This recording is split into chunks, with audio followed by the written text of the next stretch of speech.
Folks, the cat is out of the bag and it's not going back in. Working from home is going to be a new normal. Hi, I'm Caleb Dennison for Digital Trends, and welcome to what used to be my mini home theater / music listening room. This is now my new home office, and though once I used to just come here to relax, I'm now in this room about 8 or 9 hours a day working. For those who are practicing social distancing or are under a shelter-in-place order and are fortunate enough to work in an industry where remote work is even possible, then you are already very familiar with the acronym du jour, WFH.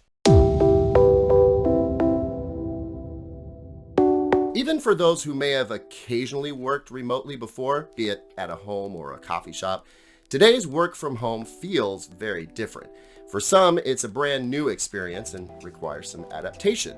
For others, it's familiar but different because it isn't optional anymore.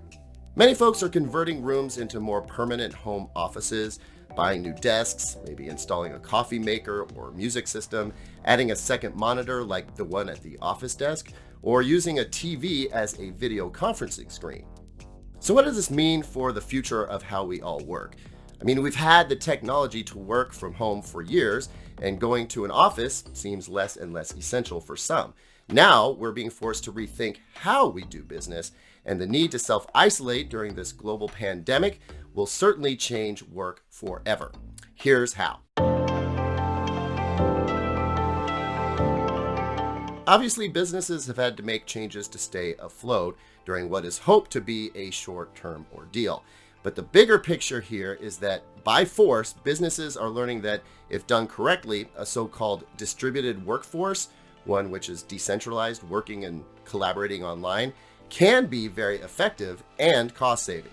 According to a recent global analytics report, only 7% of US firms offer telecommuting as an option, and just 3.6 American workers, that's about 5 million, spend half their work time outside of the office. The growth of telecommuting over the past few years has been slow, but steady, until now. With millions suddenly forced to work remotely, businesses can no longer treat work from home like a perk for a privileged few. They've had to open the opportunity to everyone who can do so, and being forced down that path is going to have long-term repercussions.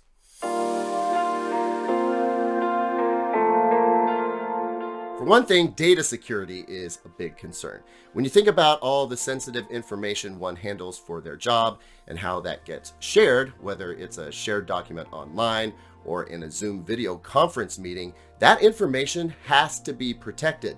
So businesses are now clamoring to get solutions in place. Well, once they are in place, though, they can be used well into the future. I mean, why backtrack? The same can be said for the use of communication and organization tools like Zoom, Slack, Microsoft Teams, Asana, Trello, and there's a bunch more and probably a bunch more coming. These are apps that are seeing explosive growth in new users. Again, due to the situation we face, training up on how to use these tools is not really an option. And once the workforce is used to using these platforms regularly, again, why stop using them? Plus, adoption of these new tools will likely be swift. When you think about it, we already use video chat and instant messaging to communicate in our personal lives. It's not a huge leap to start using them in our business lives. Another aspect of working from home is, well, getting comfortable with it and remaining productive, even though there are plenty of distractions at home that you don't typically face in an office. On the other hand, there are plenty of office distractions that you don't face at home. So once one makes the adjustment to staying productive at home, it's expected that productivity will actually increase. And when you speak to the bottom line like that, executives are likely to embrace making this distributed workforce situation a little bit more widespread and probably permanent. The story here is that we were already well on our way toward a model where going to an office was less and less necessary for conducting business. The process of transitioning, which was plodding along pretty slowly, has been shoved way forward.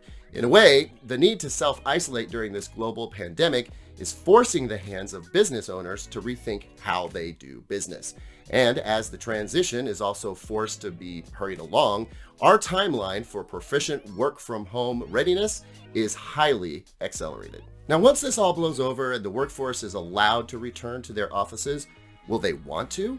More importantly, will business owners want them to? Housing employees is expensive for businesses. Commuting is expensive and time-consuming for employees. In the end, we all get some time and money back in our lives, and that seems like a win-win for everyone.